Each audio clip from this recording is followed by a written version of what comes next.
ਸਤਿ ਸ੍ਰੀ ਅਕਾਲ। ਤੁਸੀਂ ਦੇਖ ਰਹੇ ਹੋ ਤਖਤ ਪੰਜਾਬ। ਮੈਂ ਤੁਹਾਡੇ ਨਾਲ ਸੁਖਵਿੰਦਰ ਸਿੰਘ। ਮੇਰੇ ਨਾਲ ਉੱਗੇ ਸਿਆਸੀ ਮਾਹਰ ਪ੍ਰੋਫੈਸਰ ਜਗਰੂਪ ਸਿੰਘ ਸੇਖੋਂ ਮੌਜੂਦ ਨੇ।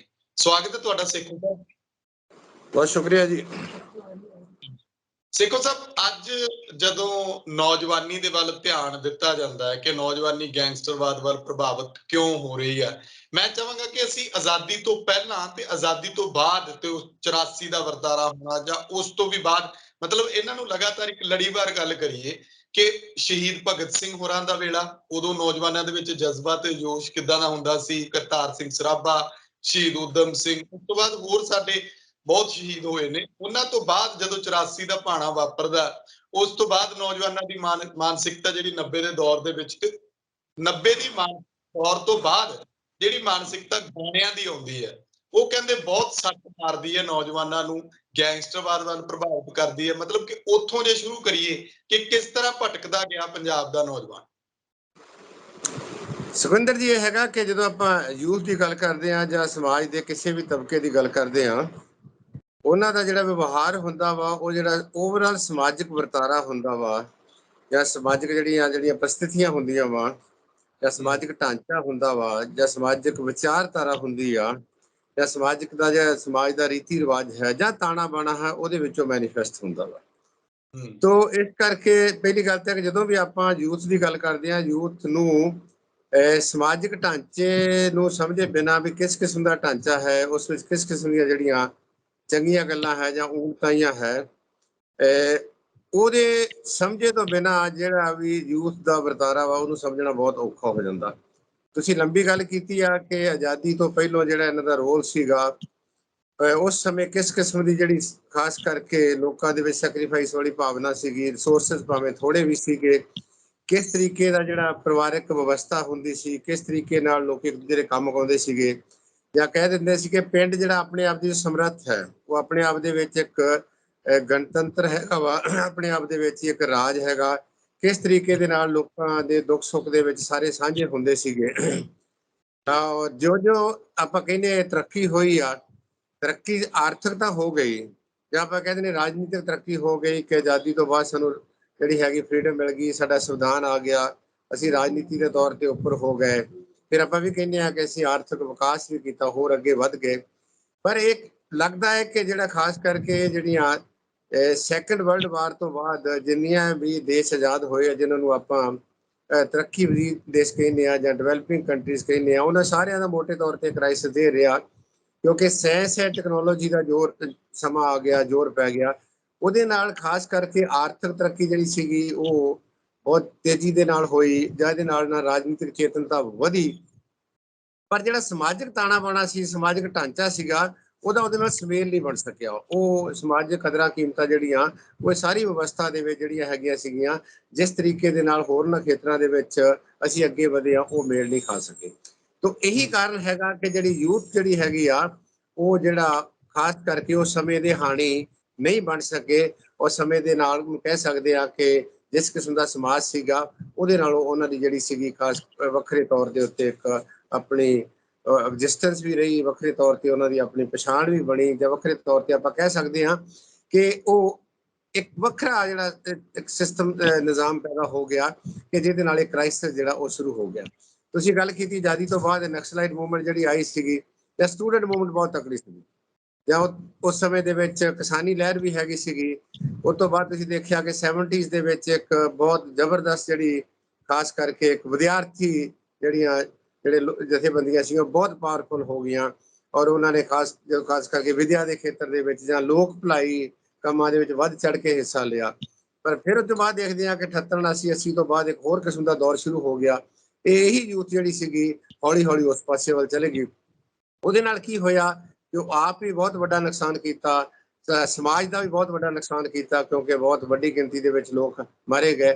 ਭਾਵੇਂ ਕਿ ਸਰਕਾਰੀ ਅੰਕੜਾ ਉਸ ਸਮੇਂ ਦੇ ਵਿੱਚ ਕਹਿੰਦਾ ਕਿ 25-26 ਹਜ਼ਾਰ ਲੋਕਾਂ ਦੀ ਮੌਤ ਹੋਈ ਆ, ਚਾਹੇ ਸਰਕਾਰੀ ਦਹਿਸ਼ਤਵਾਦ ਕਰਕੇ ਹੋਈ ਆ, ਚਾਹੇ ਜਿਹੜੇ ਅੱਤਵਾਦੀ ਗਰੁੱਪ ਸੀ ਇਹਨਾਂ ਦੀ ਵਜ੍ਹਾ ਕਰਕੇ ਹੋਈ ਆ, ਪਰ ਆਮ ਤੌਰ ਤੇ ਜ਼ਿਆਦਾ 35-37 ਹਜ਼ਾਰ ਲੋਕਾਂ ਦੀ ਇਸ ਦੇ ਵਿੱਚ ਮੌਤ ਹੋਈ ਆ, ਔਰ ਉਹ 'ਚ ਵੱਡੀ ਗਿਣਤੀ ਦੇ ਵਿੱਚ ਯੂਥ ਸੀਗੀ। ਔਰ ਉਹਦੇ ਨਾਲ ਹੋਇਆ ਕੀ ਕਿ ਸਾਡੇ ਇੱਕ ਵੱਖਰੇ ਕਿਸਮ ਦਾ ਜਿਹੜਾ ਵਰਤਾਰਾ ਪੈਦਾ ਹੋ ਗਿਆ। ਪਰ ਇਹ ਤੋਂ ਫਿਰ ਮੈਂ ਦੱਸਣਾ ਚਾਹੁੰਦਾ, ਇਹ ਤੋਂ ਫਿਰ ਜਿਹੜਾ ਹਰੀ ਕ੍ਰਾਂਤੀ ਆਈ ਆ, ਹਰੀ ਕ੍ਰਾਂਤੀ ਨੇ ਜਿਸ ਕਿਸਮ ਦਾ ਜਿਹੜਾ ਸਮਾਜ ਦੇ ਵਿੱਚ ਪਾੜਾ ਪਾਇਆ ਵਾ, ਵੱਡਾ ਛੋਟਾ ਕੀਤਾ ਵਾ, ਜਾਂ ਜਿਹਦੇ ਨਾਲ ਖਾਸ ਕਰਕੇ ਖਾਂਦੇ ਪੀਂਦੇ ਲੋਕਾਂ ਦਾ ਸਮਾਜ ਚੋਂ ਬਾਹਰ ਨਿਕਲ ਜਾਣਾ, ਸ਼ਹਿਰਾਂ ਵਾਲੇ ਪਾਸੇ ਤੁਰ ਜਾਣਾ, ਜਾਂ ਜਿਹੜੇ ਸਾਡੇ ਇੱਕ ਸ਼ਹਿਰ ਸੀਗੇ ਹੋਰ ਹੁਣ ਕਹਿੰਦੇ ਪਿੰਡਾਂ ਤੇ ਸ਼ਹਿਰਾਂ ਦੀ ਜਿਹੜੀ ਇੱਕ ਕਿਸਮ ਦੀ ਵੰਡ ਸ਼ੁਰੂ ਹੋ ਜਾਣੀ, ਭਰਾਵਾਂ ਦੇ ਵਿੱਚ ਵੀ ਜਿਹੜੀ ਡਿਸਪੈਰਿਟੀ ਸ਼ੁਰੂ ਹੋ ਜਾਣੀ, ਕੋਈ ਕਿਸੇ ਨੇ ਬਹੁਤ ਅੱਗੇ ਵੱਧ ਗਿਆ, ਕੋਈ ਬਹੁਤ ਪਿੱਛੇ ਰਹਿ ਗਿਆ, ਤੇ ਉਹਦੇ ਨਾਲ ਵੀ ਜਿਹੜੀ ਸਮਾਜ ਦੇ ਵਿੱਚ ਇੱਕ ਅਫਰਾ ਤਫਰੀ ਜੀ ਪੈਦਾ ਹੋਈ ਆ। ਤੇ ਇਹ ਜਿਹੜਾ ਬਾਅਦ ਦਾ ਦੌਰ ਆਇਆ ਵਾ ਉਹਨੇ ਸਾਰਾ ਤਹਿਸ ਨਹਿਸ ਕਰਕੇ ਰੱਖ ਦਿੱਤਾ। ਸਾਡੀ ਪੜ੍ਹਾਈ ਦੇ ਤੰਤਰ ਨੂੰ ਸਭ ਤੋਂ ਪਹਿਲਾਂ ਜਿਹੜੀ ਹੈਗੀ ਉਹਨੇ ਸੱਟ ਮਾਰੀ। ਔਰ ਤੁਸੀਂ ਦੇਖੋ ਕਿ ਆਪਾਂ ਯੂਥ ਦੀ ਗੱਲ ਕਰਦੇ ਹਾਂ, ਵਿਦਿਆਰਥੀਆਂ ਦੀ ਗੱਲ ਕਰਦੇ ਹਾਂ, ਇਹ 1983 ਤੋਂ ਬਾਅਦ ਕੋਈ ਵਿਦਿਆਰਥੀ ਜਥੇਬੰਦੀ ਜਿਹੜੀ ਹੈਗੀ ਆ ਉਹ ਹੋਂਦ ਦੇ ਵਿੱਚ ਨਹੀਂ ਰਹੀ। ਕੋਈ ਸਟੇਟ ਦੇ ਵਿੱਚ ਉਸ ਕਿਸਮ ਦੀਆਂ ਚੋਣਾਂ ਨਹੀਂ ਹੋਈਆਂ ਕਿ ਜਿੱਥੇ ਵਿਦਿਆਰਥੀਆਂ ਦੀ એનર્ਜੀ ਨੂੰ ਇਸ ਤਰੀਕੇ ਨਾਲ ਚੈਨਲਾਈਜ਼ ਕੀਤਾ ਜਾਵੇ, ਔਰ ਅੱਜ ਤੱਕ ਵੀ ਉਸ ਕਿਸਮ ਦੀਆਂ ਚੋਣਾਂ ਜਿਹੜੀਆਂ ਉਹ ਨਹੀਂ ਹੋਈਆਂ। ਫਿਰ ਹੌਲੀ ਹੌਲੀ ਜਿਹੜਾ ਆਪਾਂ ਦੇਖਦੇ ਪਏ ਸਮੇਂ ਪੋਲੀਟੀਕਲ ਪਾਰਟੀਆਂ ਜਦੋਂ ਨਾਰਮਲ ਪ੍ਰੋਸੈਸ ਆ, ਇਹਨਾਂ ਪੈਟਰੋਨੇਜ ਸ਼ੁਰੂ ਕਰਤਾ, ਆਪਣੇ ਗਰੁੱਪ ਬਣਾਉਣੇ ਸ਼ੁਰੂ ਕਰਤੇ, ਆਪਣੇ ਪ੍ਰਧਾਨ ਬਣਾਉਣੇ ਸ਼ੁਰੂ ਕਰਤੇ, ਕਾਲਜਾਂ ਦੀਆਂ ਯੂਨੀਅਨ ਤੇ ਕਬਜ਼ਾ ਕਰਨਾ ਸ਼ੁਰੂ ਕਰ ਦਿੱਤਾ। ਤੇ ਇਹਦੇ ਨਾਲ ਜਿਹੜਾ ਅੱਜ ਕੱਲ੍ਹ ਦਾ ਜਿਹੜਾ ਵਰਤਾਰਾ ਤੁਸੀਂ ਹੁਣ ਦੇਖ ਰਹੇ ਹੋ ਕਿ ਜਿਹੜੇ ਲੋਕਾਂ ਦੇ ਨਾਂ ਸਾਹਮਣੇ ਆ ਰਹੇ ਆ, ਉਹ ਕਿਸੇ ਨਾ ਕਿਸੇ ਪਾਰਟੀ ਨੇ, ਕਿਸੇ ਨਾ ਪਾਰਟੀ ਦੇ ਗਰੁੱਪ ਨੇ, ਉਹਨਾਂ ਨੇ ਆਪਣੀ ਲੋਕਲ ਚੌਧਰ ਨੂੰ ਜਿਹੜਾ ਹੈਗਾ ਸੀਗਾ ਕਾਇਮ ਕਰਨ ਵਾਸਤੇ ਉਹੋ ਜਿਹੇ ਬੰਦਿਆਂ ਨੂੰ ਉੱਥੇ ਜਿਹੜਾ ਲਿਆ ਦਿੱਤਾ, ਔਰ ਬਾਅਦ ਦੇ ਵਿੱਚ ਸਾਰਾ ਵਰਤਾਰਾ ਸਾਡੇ ਸਾਹਮਣੇ ਆਉਂਦਾ। 90 ਦਾ ਦੌਰ ਆਉਂਦਾ ਵਾ ਜਦੋਂ ਹੋਪਲੈਸ ਵਾਲਾ ਪਾਸਾ ਜਾਂਦਾ ਵਾ, ਯੂਥ ਵਿਡਰਾਅ ਕਰਦੀ ਹੈ, ਫਿਰ ਨਸ਼ਿਆਂ ਵਾਲਾ ਪਾਸਾ ਸ਼ੁਰੂ ਹੋ ਜਾਂਦਾ ਵਾ। ਤੇ ਹੁਣ ਅਸੀਂ ਇਸ ਵੇਲੇ ਦੇਖਦੇ ਹਾਂ ਪਹਿਲੇ ਸਮੇਂ ਤੋਂ ਕਿ ਜਿਹੜਾ ਨਵਾਂ ਵਰਤਾਰਾ ਸ਼ੁਰੂ ਹੋਇਆ, ਖਾਸ ਕਰਕੇ ਜਿਹਦੀਆਂ ਜੜ੍ਹਾਂ, ਕਿਉਂਕਿ ਇਹਦੇ ਉੱਤੇ ਕਾਫੀ ਬਹਿਸ ਹੋ ਚੁੱਕੀ ਆ, ਜੇ ਆਪਾਂ ਦੇਖਿਆ ਜਾਵੇ ਕਿ ਸਾਨੂੰ ਲੱਗਦਾ ਘੱਟੋ ਘੱਟ, ਮੈਨੂੰ ਇਹ ਮੇਰੀ ਜਿਹੜੀ ਮਾੜੀ ਮੋਟੀ ਸਮਝ ਇਹਦੇ ਬਾਰੇ ਹੈਗੀ ਆ ਕਿ ਇਹ ਖਾਸ ਕਰਕੇ ਜਿਹੜੀ ਆ 21ਵੀਂ ਸਦੀ ਆ, ਇਹਦੇ ਜਿਹੜੇ ਪਹਿਲੇ ਦਹਾਕੇ ਦੇ ਵਿੱਚ ਸ਼ੁਰੂ ਹੋ ਗਿਆ। ਖਾਸ ਕਰਕੇ ਦੇਖਿਆ ਜਾਵੇ ਕਿ 7-8 ਤੋਂ ਬਾਅਦ ਜਿਹੜਾ ਇਹ ਸ਼ੁਰੂ ਹੋਇਆ ਤੇ ਉਸ ਤੋਂ ਬਾਅਦ ਇਹ ਵੱਧਦਾ ਗਿਆ, ਔਰ ਉਹਦੇ ਵਿੱਚ ਖਾਸ ਕਰਕੇ ਜਿਹੜੇ ਰਾਜਨੀਤਿਕ ਪਾਰਟੀਆਂ ਦੇ ਜਿਹੜੇ ਲੀਡਰ ਸੀਗੇ ਉਹਨਾਂ ਨੇ ਆਪਣੇ ਸੌੜੇ ਹਿੱਤਾਂ ਵਾਸਤੇ ਇਸ ਕਿਸਮ ਦਾ ਜਿਹੜਾ ਵਰਤਾਰਾ ਪੈਦਾ ਕੀਤਾ ਕਿ ਯੂਥ ਨੂੰ ਆਪਣੇ ਤਰੀਕੇ ਦੇ ਨਾਲ ਯੂਥ ਵਿੰਗ ਬਣਾਏ, ਔਰ ਯੂਥ ਵਿੰਗ ਦੇ ਵਿੱਚ ਇਹੋ ਜਿਹੇ ਲੋਕ ਲਿਆਂਦੇ ਗਏ ਕਿ ਜਿਹੜੇ ਲੋਕ ਜਿਹੜੇ ਸੀ ਦਬਦਬਾ ਕਾਇਮ ਕਰ ਸਕਦੇ ਸੀ, ਚਾਹੇ ਪਿੰਡਾਂ ਦੀਆਂ ਪੰਚਾਇਤਾਂ ਦੀ ਗੱਲ ਕਰ ਸਕਦੇ ਆ, ਚਾਹੇ ਬਲਾਕ ਸਮਿਤੀ ਦੀ ਗੱਲ ਕਰ ਸਕਦੇ ਆ, ਜਾਂ ਜ਼ਿਲ੍ਹਾ ਪਰਿਸ਼ਦ ਦੀ ਗੱਲ ਕਰ ਸਕਦੇ ਆ।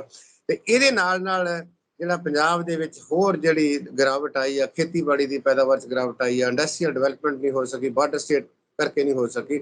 ਸੋ ਮੇਰਾ ਕਹਿਣ ਤੋਂ ਭਾਵ ਹੈਗਾ ਕਿ ਜਦੋਂ ਵੀ ਆਪਾਂ ਯੂਥ ਦੀ ਗੱਲ ਕਰਦੇ ਹਾਂ, ਸਾਨੂੰ ਸਾਰੇ ਉਹ ਜਿਹੜੇ ਫੈਕਟਰਸ ਹੈਗੇ ਆ ਕਿ ਉਹ ਧਿਆਨ ਦੇ ਵਿੱਚ ਰੱਖਣੇ ਪੈਣਗੇ। ਸਾਨੂੰ ਉਹ ਜਿਹੜੀਆਂ ਸਾਡੀਆਂ ਘਾਟਾਂ ਵਾ, ਕਮਜ਼ੋਰੀਆਂ, ਉਹ ਵੀ ਵੇਖਣੀਆਂ ਪੈਣਗੀਆਂ। ਸਾਨੂੰ ਇਹ ਵੀ ਖਾਸ ਕਰਕੇ ਪੁਣਛਾਣ ਕਰਨੀ ਪਊਗੀ ਕਿ ਜਿਹੜੀਆਂ ਧਿਰਾਂ, ਚਾਹੇ ਉਹ ਸਿਆਸੀ ਧਿਰਾਂ ਹੈਗੀਆਂ ਵਾ, ਚਾਹੇ ਹੋਰ ਜਿਹੜੀਆਂ ਧਾਰਮਿਕ ਧਿਰਾਂ ਹੈਗੀਆਂ ਵਾ, ਚਾਹੇ ਕੋਈ ਸਮਾਜਿਕ ਧਿਰਾਂ ਹੈਗੀਆਂ ਵਾ, ਜਾਂ ਕੋਈ ਵੀ ਹੈਗਾ, ਜਾਂ ਕੋਈ ਇੱਕ ਇੰਡੀਵਿਜੂਅਲ ਹੈਗਾ ਵਾ ਜਿਹਨੇ ਇਸ ਯੂਥ ਨੂੰ ਮਿਸਗਾਈਡ ਕੀਤਾ ਹੈ, ਜਾਂ ਜਿਹਨੇ ਇਸ ਯੂਥ ਨੂੰ ਜਿਹੜਾ ਹੈਗਾ ਹੁਣ ਇਸ ਮੋੜ ਤੇ ਲਿਆ ਕੇ ਛੱਡ ਦਿੱਤਾ ਕਿ ਜਿਹੜੇ ਇਸ ਵੇਲੇ ਦੁਨੀਆ ਦੇ ਵਿੱਚ ਚਰਚਾ ਤਾਂ ਹੋ ਰਹੀ ਆ, ਪਰ ਚਰਚਾ ਚੰਗੇ ਕੰਮ ਲਈ ਨਹੀਂ ਹੋ ਰਹੀ, ਚਰਚਾ ਜਿਹੜੀ ਹੈਗੀ ਆ ਉਹ ਮਾੜੇ ਕੰਮ ਲਈ ਹੋ ਰਹੀ ਆ, ਜਿਹਦੀ ਵਜ੍ਹਾ ਕਰਕੇ ਅਸੀਂ ਸਾਰੇ ਅੱਜ ਚਿੰਤਤ ਹਾਂ।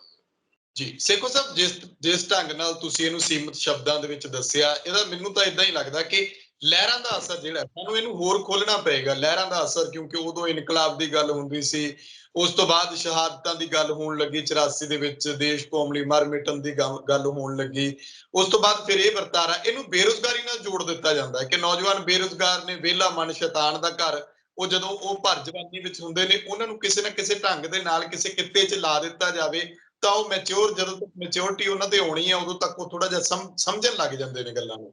ਪਰ ਜੇ ਉਹ ਜਵਾਨੀ ਦੇ ਵਿੱਚ ਹੀ ਇਸ ਪਾਸੇ ਵੱਲ ਪੈਰ ਧਰ ਲੈਂਦੇ ਨੇ, ਫਿਰ ਮੁੜਨਾ ਔਖਾ ਹੋ ਜਾਂਦਾ। ਕੋਈ ਵਿਰਲਾ ਹੀ ਹੈ ਕੋਈ ਮੁੜਦਾ ਜੀ। ਤੁਹਾਡੀ ਗੱਲ ਠੀਕ ਹੈ। ਲਹਿਰ ਕੀ ਹੁੰਦੀ ਆ, ਮੂਵਮੈਂਟ ਕੀ ਹੁੰਦੀ ਆ? ਮੂਵਮੈਂਟ ਕਿਸੇ ਵੀ ਸਮੇਂ ਦੇ ਵਿੱਚ ਇੱਕ ਉਪਜਿਆ ਹੋਇਆ ਹਾਲਾਤਾਂ ਦੀ ਵਜ੍ਹਾ ਕਰਕੇ ਕੋਈ ਰੋਹ ਹੋ ਸਕਦਾ ਵਾ, ਕਿਸੇ ਘਟਨਾ ਕਰਕੇ ਹੋ ਸਕਦੀ ਆ, ਕਿਸੇ ਇੱਕ ਖਾਸ ਮਕਸਦ ਵਾਸਤੇ ਲੋਕਾਂ ਦੀ ਲਾਮਬੰਦੀ ਨੂੰ ਕਰਕੇ ਇੱਕ ਖਾਸ ਮਕਸਦ ਜਿਹੜਾ ਵਾ ਉਹਨੂੰ ਹੱਲ ਕਰਨ ਦਾ ਇੱਕ ਏਜੰਡਾ ਹੋ ਸਕਦਾ ਵਾ। ਚਾਹੇ ਉਹ ਦੇਸ਼ ਦੀ ਆਜ਼ਾਦੀ ਦੀ ਆਪਾਂ ਗੱਲ ਕੀਤੀ ਆ, ਚਾਹੇ ਉਹ ਕਿਸਾਨੀ ਦੀ ਗੱਲ ਕੀਤੀ ਆ, ਚਾਹੇ ਵਿਦਿਆਰਥੀ ਲਹਿਰਾਂ ਦੀ ਤੁਸੀਂ ਗੱਲ ਕੀਤੀ ਆ, ਜਾਂ ਤੁਸੀਂ ਬਾਅਦ ਦੇ ਵਿੱਚ ਕਿਹਾ ਵੀ 84 ਤੋਂ ਬਾਅਦ ਵੀ ਇੱਕ ਲਹਿਰ ਉੱਠੀ ਸੀਗੀ ਜਿਹਦਾ ਇੱਕ ਖਾਸ ਨਿਸ਼ਾਨਾ ਸੀਗਾ ਕਿ ਅਸੀਂ ਇਹ ਅਚੀਵ ਕਰਨਾ ਹੈ।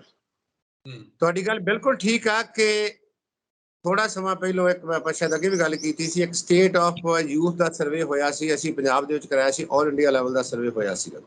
ਉਹਦੇ ਵਿੱਚ 18 ਤੋਂ 34 ਸਾਲ ਦੇ ਜਿਹੜੇ ਯੰਗ ਲੋਕ ਸੀਗੇ ਉਹਨਾਂ ਨੂੰ ਕੁਝ ਸਵਾਲ ਪੁੱਛੇ ਗਏ ਸੀਗੇ ਉਹਨਾਂ ਦੇ ਮਸਲਿਆਂ ਬਾਰੇ ਕਿ ਤੁਹਾਡਾ ਕੀ ਇਹ ਜਿਹੜੀ ਪੰਜਾਬ ਦੀ ਸਥਿਤੀ ਹੈਗੀ ਆ ਜਾਂ ਦੇਸ਼ ਦੀ ਸਥਿਤੀ ਹੈਗੀ ਆ ਜਾਂ ਅੰਤਰਰਾਸ਼ਟਰੀ ਸਥਿਤੀ ਹੈਗੀ ਆ ਜਾਂ ਸਾਡੇ ਗੁਆਂਢੀ ਮੁਲਕਾਂ ਦੇ ਨਾਲ ਜੋ ਸੰਬੰਧ ਬਣਾਉਣ ਦੀ ਸਥਿਤੀ ਹੈ, ਉਹਦੇ ਬਾਰੇ ਤੁਹਾਡਾ ਜਿਹੜਾ ਹੈਗਾ ਕੀ ਵਿਚਾਰ ਹੈ? ਪਹਿਲੀ ਗੱਲ ਤਾਂ ਇਹ ਹੈ ਕਿ ਜਦੋਂ ਸਭ ਤੋਂ ਵੱਡੀ ਗੱਲ ਉਹ ਜਿਹੜਾ ਮਸਲਾ ਤੁਸੀਂ ਗੱਲ ਕੀਤਾ ਕਿ ਬੇਰੁਜ਼ਗਾਰੀ ਦਾ ਮਸਲਾ ਉਹਨਾਂ ਲਈ ਸਭ ਤੋਂ ਵੱਡਾ ਚੈਲੰਜ ਹੈ। ਮੋਟੇ ਤੌਰ ਤੇ ਉਹ ਬੇਰੁਜ਼ਗਾਰੀ ਜਿਹੜੀ ਹੈਗੀ ਆ ਉਹਦੀ ਉਹ ਗੱਲ ਕਰਦੇ ਆ। ਪਰ ਸਾਨੂੰ ਇੱਥੇ ਦੇਖਣ ਵਾਲੀ ਗੱਲ ਇਹ ਹੈਗੀ ਆ ਕਿ ਅਸੀਂ ਬੇਰੁਜ਼ਗਾਰੀ ਟਰਮ ਤਾਂ ਯੂਜ਼ ਕਰ ਦਿੰਦੇ ਆ ਕਿ ਬੇਰੁਜ਼ਗਾਰੀ ਨੂੰ ਅਸੀਂ ਡਿਫਾਈਨ ਕਰਨਾ ਪਊਗਾ, ਔਰ ਬੇਰੁਜ਼ਗਾਰੀ ਤੋਂ ਰੁਜ਼ਗਾਰ ਤੱਕ ਪਹੁੰਚਣ ਲਈ ਇੱਕ ਤਰੀਕਾ ਹੈ, ਇੱਕ ਸਾਧਨ ਹੈ, ਇੱਕ ਪ੍ਰੋਸੈਸ ਹੈ। ਉਹਦੇ ਵਿੱਚ ਕੀ ਮਿਸਮੈਚ ਹੈਗੇ ਆ? ਕੀ ਅਸੀਂ ਸਾਡੀ ਵਿਦਿਆ ਸਾਨੂੰ ਕੰਪੀਟੈਂਟ ਬਣਾਉਂਦੀ ਹੈ ਰੁਜ਼ਗਾਰ ਬਣਾਉਣ ਵਾਸਤੇ, ਜਾਂ ਸਾਡੀ ਵਿਦਿਆ ਸਾਨੂੰ ਇਹ ਸੋਚਣ ਵਾਸਤੇ ਕਿ ਅਸੀਂ ਆਪਣੇ ਭਵਿੱਖ ਬਾਰੇ ਆਪ ਸੋਚ ਸਕੀਏ? ਸਿਰਫ ਬੇਰੁਜ਼ਗਾਰੀ ਦਾ ਮਸਲਾ ਹੱਲ ਕਰਨ ਵਾਸਤੇ ਜੇ ਅਸੀਂ ਕਵਾਂਗੇ ਕਿ ਸਰਕਾਰੀ ਨੌਕਰੀਆਂ ਸਭ ਨੂੰ ਮਿਲ ਜਾਣਗੀਆਂ ਤੇ ਮੇਰੇ ਖਿਆਲ ਇਹ ਕਹਿਣ ਨੂੰ ਤਾਂ ਬਹੁਤ ਚੰਗਾ ਲੱਗਦਾ। ਘਰ ਘਰ ਨੌਕਰੀ ਦੀ ਗੱਲ ਤਾਂ ਕੀਤੀ ਗਈ, ਸਰਕਾਰਾਂ ਨੇ ਵੋਟਾਂ ਵੀ ਲਈਆਂ, ਇਸ ਸਰਕਾਰ ਨੇ ਵੀ ਕੀਤੀ ਆ, ਪਰ ਇਹ ਕਿਸੇ ਵੀ ਸਰਕਾਰ ਵਾਸਤੇ ਇਹ ਚੀਜ਼ ਪੋਸੀਬਲ ਨਹੀਂ ਹੈ। ਪਰ ਇਹਦਾ ਕਾਰਨ ਕੀ ਕਿ ਕਿਉਂ ਲੋਕੀ ਜਿਹੜੇ ਹੈਗੇ ਆ ਉਹ ਇਹੀ ਗੱਲ ਦੇ ਉੱਤੇ ਫੋਕਸ ਕਰਦੇ ਆ ਕਿਉਂਕਿ ਸਾਡੀ ਵਿਦਿਆ ਜਿਹੜੀ ਖਾਸ ਕਰਕੇ ਜਿਹੜੀ ਅਸੀਂ ਪੜ੍ਹਾਉਂਦੇ ਆ ਜਾਂ ਪੜ੍ਹਾਈ ਜਾ ਰਹੀ ਆ, ਔਰ ਜਿਹੜੀ ਵਿਦਿਆ ਖਾਸ ਕਰਕੇ ਪਿਛਲੇ 30 ਸਾਲਾਂ ਤੋਂ ਪੜ੍ਹਾਈ ਜਾ ਰਹੀ ਆ, ਜਿਸ ਕਿਸਮ ਦਾ ਇੱਕ ਉਹ ਦੌਰ ਹੈਗਾ ਸੀਗਾ ਪ੍ਰਾਈਵੇਟਾਈਜੇਸ਼ਨ ਦਾ ਹੈਗਾ, ਜਾਂ ਉਹਨੂੰ ਆਪਾਂ ਕਹਿੰਦੇ ਲਿਬਰਲਾਈਜੇਸ਼ਨ ਦਾ ਹੈਗਾ, ਜਾਂ ਓਪਨ ਕੰਪੀਟੀਸ਼ਨ ਦਾ ਹੈਗਾ ਵਾ, ਉਹਨੇ ਬਹੁਤ ਸਾਰੀਆਂ ਸਾਡੇ ਲਈ ਯੂਥ ਵਾਸਤੇ ਸਮੱਸਿਆ ਪੈਦਾ ਕੀਤੀਆਂ। ਦੋ ਪੈਰਲਲ ਸਕੀਮ ਸ਼ੁਰੂ ਹੋ ਗਏ ਆ, ਇੱਕ ਪਿੰਡਾਂ ਦੇ ਸਕੂਲ ਹੁੰਦੇ ਸੀ, ਇੱਕ ਸ਼ਹਿਰਾਂ ਦੇ ਸਕੂਲ ਸੀਗੇ, ਤੇ ਜਦੋਂ ਮੌਕੇ ਮਿਲਦੇ ਆ ਦੋਵਾਂ ਨੂੰ ਬਰਾਬਰ ਤੇ ਜਿਹੜਾ ਹੈਗਾ ਕੰਪੀਟ ਕਰਨਾ ਪੈਂਦਾ। ਤੇ ਉਸ ਕੰਪੀਟੀਸ਼ਨ ਦੇ ਵਿੱਚ ਪਹਿਲੀ ਗੱਲ ਤਾਂ ਮੌਕੇ ਬਹੁਤ ਥੋੜੇ ਹੁੰਦੇ ਆ, ਕੁਝ ਲੋਕ ਅਗਲੇ ਪਾਸੇ ਨਿਕਲ ਜਾਂਦੇ ਆ, ਦੂਸਰੇ ਲੋਕ ਬਹੁਤ ਪਿੱਛੇ ਰਹਿ ਜਾਂਦੇ ਆ। ਦੂਸਰਾ ਹੈਗਾ ਕਿ ਪੰਜਾਬ ਦੇ ਵਿੱਚ ਇੰਡਸਟਰੀ ਨਹੀਂ ਹੈਗੀ, ਮੰਨ ਕੇ ਚੱਲਣਾ ਪਊ ਕਿਸੇ ਵੀ ਸਰਕਾਰ ਨੇ ਪਿਛਲੇ 40 ਠੀਕ ਆ ਉਹ ਸਮਾਂ ਮਾੜਾ ਸੀਗਾ, ਉਸ ਸਮੇਂ 'ਚ ਇੰਡਸਟਰੀ ਇੱਥੋਂ ਲੱਗਣ ਦੀ ਥਾਂ ਤੇ ਇੰਡਸਟਰੀ ਚਲੇ ਗਈ। 90 ਤੋਂ ਬਾਅਦ ਜਿਹੜਾ ਹੈਗਾ ਸੀ ਇੱਕ ਹੋਰ ਦੌਰ ਆਇਆ ਕਿ ਜਿਹਦੇ ਵਿੱਚ ਪ੍ਰਾਈਵੇਟਾਈਜੇਸ਼ਨ ਤੇ ਜ਼ੋਰ ਦਿੱਤਾ ਗਿਆ, ਸਾਰੀਆਂ ਸਰਕਾਰਾਂ ਕਰਦੀਆਂ ਰਹੀਆਂ। ਪਰ ਸਮੇਂ ਦੀਆਂ ਸਰਕਾਰਾਂ ਨੂੰ ਇਹ ਦੇਖਣ ਦੀ ਲੋੜ ਸੀ ਕਿ ਪੰਜਾਬ ਦੇ ਵਿੱਚ ਕਿਸ ਤਰੀਕੇ ਦੇ ਨਾਲ ਅਸੀਂ ਹੋਰ ਰੁਜ਼ਗਾਰ ਪੈਦਾ ਕਰ ਸਕਦੇ ਹਾਂ। ਖਾਸ ਕਰਕੇ ਜਿਹੜਾ ਗ੍ਰੀਨ ਰੈਵੋਲੂਸ਼ਨ 2 ਦੀ ਆਪਾਂ ਗੱਲ ਕਰਦੇ ਹਾਂ, ਡਿਵਰਸੀਫਿਕੇਸ਼ਨ ਦੀ ਗੱਲ ਆਪਾਂ ਹੁਣ ਕਰਦੇ ਹਾਂ, ਪਹਿਲੋਂ ਕਿਉਂ ਨਹੀਂ ਸ਼ੁਰੂ ਕੀਤੀ ਗਈ? ਸਰਕਾਰਾਂ ਨੇ ਉਹ ਤੇ ਐਫਰਟ ਕਿਉਂ ਨਹੀਂ ਕੀਤੀ ਉਹਦੇ ਵਿੱਚੋਂ?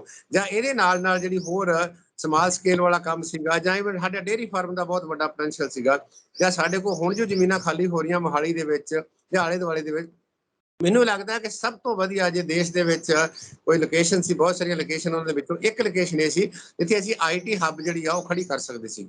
ਭਾਵੇਂ ਕਿ ਆਈਟੀ ਹੱਬ ਦੇ ਵਿੱਚੋਂ ਬਾਹਰੋਂ ਲੋਕ ਜ਼ਿਆਦਾ ਆਣ ਕੇ ਉਹਨੂੰ ਕੰਮ ਮਿਲਦਾ, ਪਰ ਘੱਟੋ ਘੱਟ ਉਹਦੇ ਨਾਲ ਪੰਜਾਬ ਦੀ ਇਨਕਮ ਦੇ ਵਿੱਚ ਜ਼ਰੂਰ ਵਾਧਾ ਹੋਣਾ ਸੀਗਾ। ਵੇਖਿਆ ਵੇਖੀ ਦੂਸਰੇ ਲੋਕਾਂ ਨੇ ਵੀ ਜਿਹੜਾ ਹੈਗਾ ਸੀ ਉਹਦੇ ਵਾਸਤੇ ਕੰਪੀਟ ਕਰਨਾ ਸੀਗਾ। ਸੋ ਬੇਰੁਜ਼ਗਾਰੀ ਜਿਹੜਾ ਇਹ ਵੱਡਾ ਮੁੱਦਾ ਹੈਗਾ ਜਿਹੜਾ ਲੋਕਾਂ ਦੇ ਬਤਾਓ। ਦੂਸਰਾ ਗੱਲ ਹੈਗਾ ਕਿ ਯੂਥ ਦਾ ਜਿਹੜੀਆਂ ਤੰਤਰ ਹੈ, ਸਾਡਾ ਪੋਲੀਟੀਕਲ ਸਿਸਟਮ ਜਿਹੜਾ ਹੈਗਾ ਵਾ, ਬਿਊਰੋਕ੍ਰੈਟਿਕ ਸਿਸਟਮ ਹੈਗਾ, ਜਿਸ ਕਿਸਮ ਦਾ ਸਿਸਟਮ ਅੱਜ ਤੱਕ ਹੈ, ਜਿਸ 'ਚ ਉਹਨਾਂ ਨੂੰ ਲੱਗਦਾ ਵੀ ਕੋਈ ਆਸ ਨਹੀਂ ਹੈ ਕਿ ਸਾਨੂੰ ਇਹਦੇ ਵਿੱਚੋਂ ਜੋ ਵੀ ਸਾਡੇ ਰੋਜ਼ਮਰਾ ਦੇ ਕੰਮ ਹੈਗੇ ਉਹ ਰੂਟੀਨ ਹਾਲਤਾਂ ਦੇ ਵਿੱਚ ਹੋਣਗੇ, ਉਹ ਆਈਸੋਲੇਟ ਹੋ ਰਹੇ ਆ, ਉਹ ਏਲੀਏਨੇਟ ਹੋ ਰਹੇ ਆ, ਜਾਂ ਉਹਨਾਂ ਨੂੰ ਇਹ ਲੱਗਦਾ ਹੈ ਕਿ ਜਿਹੜੀ ਪੜ੍ਹਾਈ ਅਸੀਂ ਕਰ ਰਹੇ ਹਾਂ ਕਿਸੇ ਕੰਮ ਦੀ ਨਹੀਂ ਹੈਗੀ, ਇਹਦੇ ਵਿੱਚੋਂ ਇਹਦੇ ਨਾਲ ਸਾਨੂੰ ਨੌਕਰੀ ਜਿਹੜੀ ਨਹੀਂ ਮਿਲ ਸਕਦੀ, ਜਾਂ ਨੌਕਰੀ ਮਿਲਣ ਵਾਲੇ ਕਈ ਹੋਰ ਕਿਸਮ ਦੀਆਂ ਜਿਹੜੀਆਂ ਸਮੱਸਿਆ ਉਹਨਾਂ ਦੇ ਸਾਹਮਣੇ ਆ ਜਾਂਦੀਆਂ।